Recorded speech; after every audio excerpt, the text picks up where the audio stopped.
ఛత్తీస్గఢ్ రాష్ట్రంలోని సుక్మా జిల్లాలో భారీ ఎన్కౌంటర్ జరిగింది. గోగుండా అటవీ ప్రాంతంలో జరిగిన ఎదురుకాల్పులో 20 మంది మావోయిస్టులు మృతి చెందగా 2 జవాన్లకు గాయాలయ్యాయి. తెల్లవారుజామున భద్రతా బలగాలు మావోయిస్టుల మధ్య మొదలైన ఎదురుకాల్పులు ఇంకా కొనసాగుతున్నట్లు సమాచారం. ఈ ఆపరేషన్లో డిఆర్జీ, సిఆర్పీఎఫ్, కోబ్రా జవాన్లు పాల్గొనగా ఘటనా స్థలం నుంచి భారీగా ఆయుధాలు, పేలుడు పదార్థాలను స్వాధీనం చేసుకున్నారు. AK-47 రైఫిల్స్, 303 రైఫిల్స్, రాకెట్ లాంచర్లు, BGL లాంచర్లతో పాటు ఇతర సామాగ్రిని స్వాధీనం చేసుకున్నట్లు పోలీసు అధికారులు వెల్లడించారు.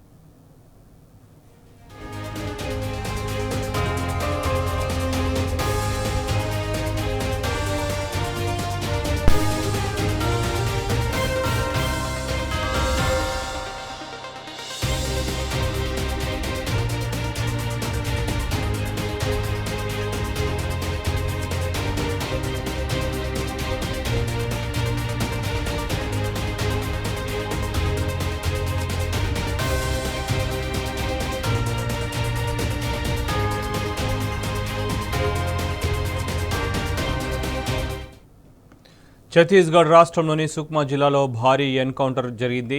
ఇప్పటికి కూడా కొనసాగుతోంది. ఇప్పటికే 20 మంది కూడా మావోయిస్టులు మృతి చెందినట్లు మనకు సమాచారం అందుతుంది. ఇదే అంశానికి సంబంధించి మరింత సమాచారం మా ప్రతినిధి సాంబశివరావు నాయుడు తెలుసుకుందాం. సాంబా, చెప్పండి. శోభన్, ఛత్తీస్గఢ్ లో మరోసారి అడవి రక్తసిక్తమైపోయింది. ప్రస్తుతానికి మనకున్న సమాచారం ప్రకారం మొదట 20 ప్రకటించినప్పటికీ ఇప్పటికి 16 డెడ్ బాడీస్ ని రికవరీ చేసుకున్నట్లుగా భద్రతా బలగాలు ప్రకటించాయి. పెద్ద ఎత్తున కూమింగ్ ఆపరేషన్, సెర్చ్ ఆపరేషన్ కొనసాగిస్తున్నారు.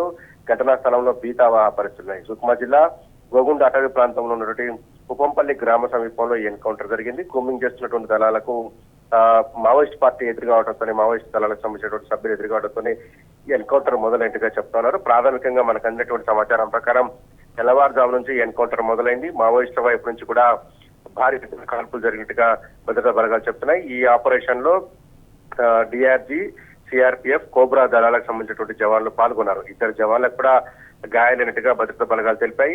పెద్ద ఎత్తున ఆయుధాలను స్వాధీనం చేసుకున్నారు. AK-47, SLR, ఇన్సాస్, 303 రైఫిల్స్ తో పాటు రాకెట్ లాంచర్లు, BGL లాంచర్లతో పాటు ఆటోమేటిక్ వెపన్స్ ను కూడా రికవరీ చేసినట్లుగా భద్రతా బలగాలు ప్రకటించాయి. ప్రస్తుతానికైతే 16 డెడ్ బాడీస్ ని రికవరీ చేసుకున్నట్లుగా భద్రతా బలగాలు చెప్తున్నాయి. ఎన్కౌంటర్ జరిగినటువంటి ప్రాంతంలో దాదాపు 3 నుంచి 5 కిలోమీటర్ల రేంజ్ లో ఉన్నటువంటి ప్రాంతాలంతా కూడా జల్లెడ పడుతున్నారు. సెర్చ్ ఆపరేషన్ కొనసాగిస్తున్నారు. పక్కా సమాచారంతో పాటు టెక్నికల్ ఇన్ఫర్మేషన్ ను జోడించుకున్నటువంటి భద్రతా బలగాలు బహుముఖ వ్యూహంతో ఈ ఎన్కౌంటర్ కు పాల్పడినట్టుగా తెలుస్తా ఉంది. సుక్మా జిల్లా గోగుండ అటవీ ప్రాంతాల్లో ఈ కొంత షెల్టర్ జోన్ గా మార్చుకున్నటువంటి మావోయిస్టులు అక్కడ గత కొద్ది రోజులుగా కార్యకలాపాలు సాగిస్తున్నారు. ఎందుకంటే వరుసగా ఎన్కౌంటర్లు కొనసాగుతుండడం, అన్ని ప్రాంతాల్లో కూడా బేస్ క్యాంపులను ఏర్పాటు చేసి మావోయిస్టు పార్టీ యొక్క కార్యకలాపాలు కావచ్చు, వారి యొక్క రాకపోకలను పూర్తి స్థాయిలో భద్రతా బలగాలు నియంత్రిస్తున్నటువంటి నేపథ్యంలో దట్టమైన దండకారణ్యం లోపలికి మావోయిస్ట్ పార్టీకి సంబంధించినటువంటి దళాలు వెళ్లిపోవాల్సినటువంటి పరిస్థితి వచ్చింది. ఎందుకంటే ఇప్పటి వరకు దంతన సర్కార్ నడిపించినటువంటి బీజాపూర్ కావచ్చు, సుక్మా, దంతెవాడ సరిహద్దు ప్రాంతాలలో ఉన్నటువంటి గ్రామాలలో మావోయిస్ట్ పార్టీకి సంబంధించినటువంటి కార్యకలాపాలు ఉండే అవకాశం లేకుండా భద్రతా బలగాలు చేయడంతో డీప్ ఫారెస్ట్ లోపలికి వెళ్లిపోతున్నటువంటి పరిస్థితులు కనిపిస్తున్నాయి. దీన్ని అదునుగా చేసుకున్నటువంటి భద్రతా బలగాలు కూడా వేటను కొనసాగిస్తూ. కానీ ఇప్పటివరకు చనిపోయిన వారిలో మావోల అగ్రనేతలు ఎవరైనా ఉన్నట్లు ఏమన్నా తెలిసిందా? లేదంటే కూడా ఇప్పటివరకు పోలీసు అధికారులు వాళ్ళకి ఒక ఆఫర్ కూడా ఇచ్చారు, లొంగిపోవాలని చెప్పేసి, వాళ్ళకి తగిన జీవనోపాధి కూడా కల్పిస్తాము, ప్రోత్సాహం కూడా అందిస్తుందని చెప్పేసి. సో వాళ్ళకి పోలీసు అధికారులకు మధ్య ఏదన్నా అంటే రాయబారం కూడా ఏమన్నా నడిచే యోచన ఏమైనా ఉందా? మొదటిసారి మావోయిస్ట్ పార్టీ సైడ్ నుంచి ఎట్టి పరిస్థితుల్లో కూడా ఈ చర్చల్లో పాల్గొనొద్దనేటువంటి ఒక మొండి వైఖరి కనిపిస్తా ఉన్నది.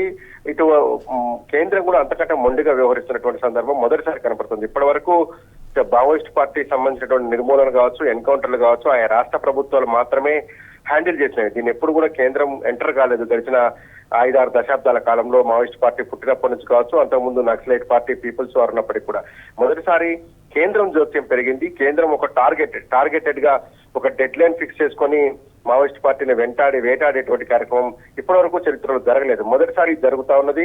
కాబట్టి ఇరువైపుల చర్చలు అనేటువంటి అంశం ఇరువైపుల నుంచి కూడా వస్తున్నట్టుగా ఎక్కడ కనపట్లేదు.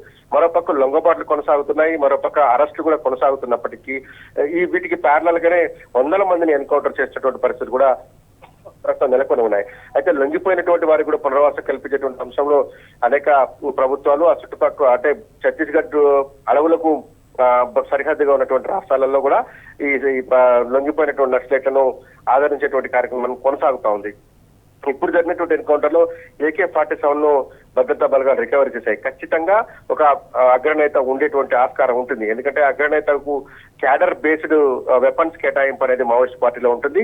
AK-47 రికవరీ అయిందంటే కనుక ఖచ్చితంగా ఒక అగ్రనేత ఉండి ఉంటారనేటువంటిది భద్రతా బలగాలు కూడా అనుమానిస్తున్నాయి.